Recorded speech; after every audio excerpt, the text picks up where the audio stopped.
안녕하세요. 장동건 미래스탁의 박시장입니다. 2월 17일 증시 마감이 시작이 돼서 말씀을 드리겠습니다. 코스피는 2744.10포인트 0.52% 하락 마감했습니다. 유럽발 정치 불안 등의 외국인인 1426억 순매도, 기관은 1396억을 순매도하면서 외국인과 기관이 순매도하면서 하락 마감하였습니다. 코스닥은 858.96포인트 0.37% 하락 마감했습니다. 외국인과 기관의 순매도에서 하락 마감했는데 특히 기관이 672억을 순매도하면서 하락 마감했습니다. 지난주 인플레이션 우려 완화와 양호한 국채 입찰 수요에 미국채 10년물이 4.2%대로 하락했지만 프랑스 구구 세력 약진에 따른 유럽 정치 불안 이슈 등으로 달러 강세를 보이면서 지지부진한 흐름을 보이며 투자 심리가 둔화됐습니다. 원달러 환율은 1382.20원 0.14% 상승 마감했는데 미국의 소비 심리 부진에도 유럽의 정치적인 불안, 일본은행, BOJ의 통화정책 회의 영향 등의 달러 강세에 의해서 원달러 환율은 상승 마감하는 모습이었습니다. 오늘 특징 테마를 살펴보면은 자동차 대표주와 차 부품 관련 종목들의 강세가 나타났습니다. 현대차가 인도 법인 IPO 관련해서 예비 서류 제출을 했다는 소식이 나오면서 현대차, 기아, 신고가, HL만도, 한원시스템, 임팩, 화신, 일지테크, SL 등 자동차 대표주, 자동차 부품 관련 종목들의 강세가 나타났습니다. 인도 현지 종속회사인 이 현다이 모터 인디아 리미티드를 인도 증권 시장에 상장하기 위해서 인도 증권거래위원회 IPO 관련 예비 서류인 DRHP를 제출하였다고 현대차가 밝혔습니다. 최종 상장 여부는 시장 상황이라든지 사전 수요 예측 결과 등에 따라 결정될 예정이지만 진행 상황에 대해서는 확정되는 시점 또는 6개월 내 재공시 예정이라고 합니다. 현대차는 풍문 또는 보도에 대해서 해명 제공시로 인도 현지 종속회사인 현다이 모터 인디아 리미티드를 인도 증권시장에 상장하기 위해서 인도증권거래위원회 IPO 관련 예비서류 DRHB를 제출하였다고 밝혔습니다. 또 현대차 인도 법인 IPO 관련 세부사항은 아직 미정이나 이 IPO를 통한 현대차의 총 조달 규모는 약 30억 달러에 달할 것으로 추산이 되고 인도 증시 최대 규모 IPO였던 라이프 인설런스의 24.6억 달러를 넘어설 가능성이 높아 보인다고 밝히고 있는 모습입니다. 30억 달러 규모의 IPO를 역산하며 시가총액은 약 171억 달러, 23.7조 원으로 추산되며 현대차 주가가 현재 주가 대비 약 18.8%, 약 10.5조 원, 10.5조 원 정도의 추가 상승 효과가 생길 것으로 기대된다고 언급하고 있는 모습입니다. 그 여파로 훈풍이 일어나면서 자동차 대표, 차 부품 관련 종목들이 상승했습니다.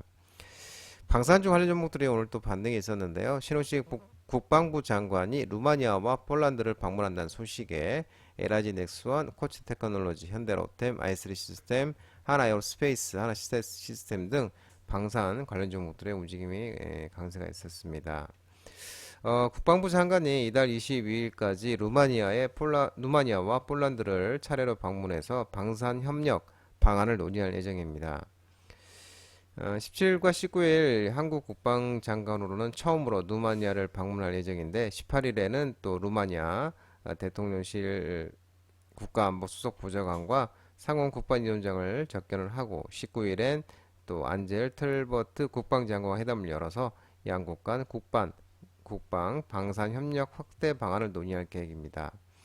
아울러 이런 마르체스의 치올라쿠 총리도 예방할 예정인데 이번 방문을 계기로 루마니아 측이 관심을 보이고 있는 K9 자주포와 보병 전투 장갑차 레드백, K2 전차 방공망 체계 등 한국산 무기 체계 수출과 관련한 논의도 이뤄질 것으로 추정되고 있는 모습입니다. 아울러 오는 이제 19일과 21일 폴란드를 방문해 후속 계약을 마무리하겠다는 계획인데 폴란드 방문 기간 신장관은 K2, K9, FA-50 이 경공격기 K9, K-239 다연장 로켓 발사대 등 123억 달러 약 17조 원 규모의 폴란드 방산 수출 1차 이행 계약 이후 후속 계약 추진에 대한 한국 정부의 적극적 의지를 전달하고 계약 체결을 독려할 예정입니다. 수산 음식료 업종 일부 종목들은 오늘 또 강세가 드러났습니다. K푸드 인기와 실적 성장에 따른 밸류에이션 리레이팅 분석 소식에 사조대림, 롯데웰푸드, 삼양식품, 오리온, 마니커 FNG, 노바렉스, 동서 등 수산 음식료 관련 종목들이 상승을 했습니다. 코스피 음식료 지수의 수익률이 6월 14일 종가 기준 YTD 29%로 시장 대비 25% 아웃펌프되고 있다면서 K푸드에 대한 글로벌 관심이 증가를 하고 있고 주요 기업들의 실적 성장에 맞물리면서 이런 관련 종목의 주가 상승이 가파른 상황이라고 밝힌 모습입니다. 특히 삼양식품의 K푸드의 인기가 기업의 외형 성장뿐만 아니라 수익성 개선까지 견인한다는 것도 증명이 됐고 음식료 섹터 전반의 밸류에이션 리레이팅이 이루어지고 있습니다. 아울러 5월에도 주요 음식료 수출 실적이 호조를 보였고 24년도 올해 5월달 라면 수출 금액이 34% 증가했고요. 삼양식품 또한 52% 증가를 했습니다. 그러면서 전체 성장을 견인했습니다. 월별 등락은 있지만 분유와 막걸리, 건기식도 당월 수출이 증가를 했고 1월에서 5월 누적 기준 수출 실적이 성장 중인 품목이 라면, 나이신류, 냉동김밥, 건기식 등으로 파악되고 있는 모습입니다.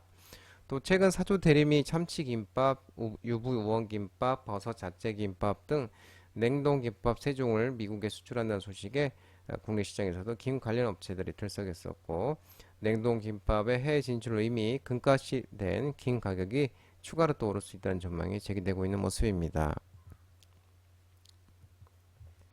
철도 관련 종목들의 일부 종목들이 상승이 있었는데요. 현대로템이 우즈베키스탄에 2,700원 규모의 고속철 수출 계약 체결 소식에 현대로템, 제롱전기, 대오에일, 이엔코리아 등 일부 철도 관련 종목들이 상승을 했습니다. 윤석열 대통령이 지난 14일 날 우즈베키스탄 수도 타스켄투 대통령궁에서 샤보카트 미르지웨프 우즈베키스탄 대통령과 정상회담 후에 공동 언론 발표에 우즈베키스탄과 고속철 차량 수출 계약이 체결됐다고 밝혔습니다. 이번 계약은 현대로템의 국산 고속철도 차량으로 한국철도공사와 민간협동으로 우즈베키스탄 철도청이 발주한 2,700원 규모의 동력 분산식 고속차량 공급과 유지보수 사업을 수주한 것으로 전해지고 있는 모습입니다. 현대로템은 지난 14일 장 마감 후에 우즈베키스탄 철도청으로부터 2,752.5억 원 규모의 우즈베키스탄 고속전철 공급 및 유지보수 사업 수주 공시를 얘기를 했습니다. 아프리카 열병이 돼지열병에 창궐을 해서 일부 종목들이 상승이 나왔는데 반등이 나왔는데요. 경북 영천에서 아프리카 돼지열병이 발생하면서 잉이푸드, 이글벳, 대성미생물, 우진비엔지, 중앙백신 등 일부 아프리카 돼지열병들이 반등을 했습니다. 돼지 2만 4천 마리를 기르던 경북 영천의 한 양동농장에서 지난 15일 토요일 날 10시 밤 10시에 첫 ASF 아프리카 돼지열병 발병 사실이 확인됐고 11일부터 돼지 폐사가 늘자 해당 농장주가 15일 방역당국에 신고를 했습니다. 결국 14마리 검사 중에 13마리가 양성으로 확인됐는데 지난달 21일 강원도 철원군의 한 농장에서 아프리카 돼지열병 ASF가 보고된 데 이어서 한 달 만에 추가 발생으로 경북에서는 지난 1월 영덕에 이어서 두 번째이며 전국적으로 올해 네 번째라고 합니다. 그러면서 관련주들이 반등이 있었습니다.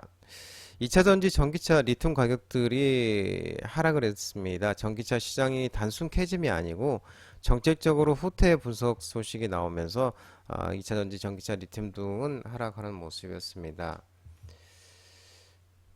그러면서 이 에코프로비엠에 대해서 유럽연합과 미국의 전기차 지원 정책 후퇴에 따른 업황 악화 전망을 반영해서 투자 의견은 비중 축소, 이렇게 목표가는 20만 원에서 15만 원으로 에코프로비엠이 25% 하향 조정이 됐습니다.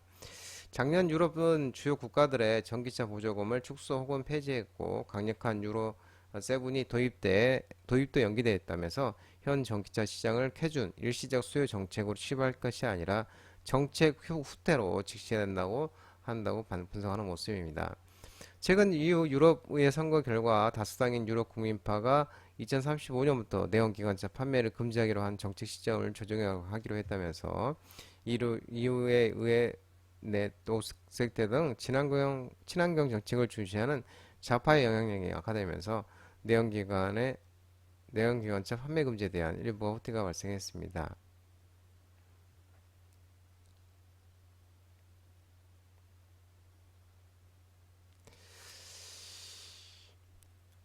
또 미국에서도 이 최근 확정된 연비 규제가 초안보다는 대폭 확대가 됐고 전기차 판매 비중이 높은 라이트 트럭 부분의 연비 규제가 대폭 완화돼서 주요 완성차 업체들이 대형 전기차 도입 계획도 지연될 것으로 전망하고 있는 모습입니다.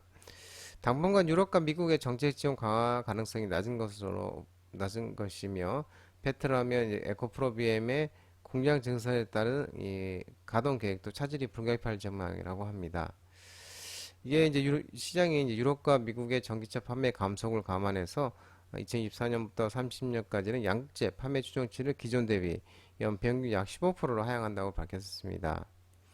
아울러 예신에 따르면 테슬라가 이 와이퍼 문제로 또 사이버 트럭의 인도를 중단한 것으로 전해지면서 이 사이버 트럭에 장착된 대형 와이퍼 문제로 인도를 멈추고 구매자들에게 문제 해결에 일주일 정도 걸릴 수 있음을 테슬라는 알린 것으로 전해졌습니다. 그러면서 엔캠, 자비스, 민테크, 덕산테크코피아, LG에너지솔루션, 포스코피처엠, 에코프로비엠, LNF 등 2차전지, 전기차, 리튬 관련 종목들이 하락을 했습니다. 장동호 미래스탁 전화번호는 166-3797입니다. 끝으로 장동호 대표 유튜브 채널 구독과 좋아요 많이 부탁드리고요. 알림 설정을 꼭 해두시기 바랍니다. 유튜브 채널 아래 보면은 공유가 있습니다. 공유 소개 링크 많이 부탁드리고요. 유튜브 장중 라이브 무료 방송 진행하고 있으니까 혼자 하기 힘드신 분들이나 도움이 필요하신 분들은 언제든지 오셔서 많은 도움 받아가시기 바랍니다. 오늘 시장도 모든 분들 고생 많으셨고요. 남은 시간 평안한 시간 되시기 바랍니다. 감사합니다.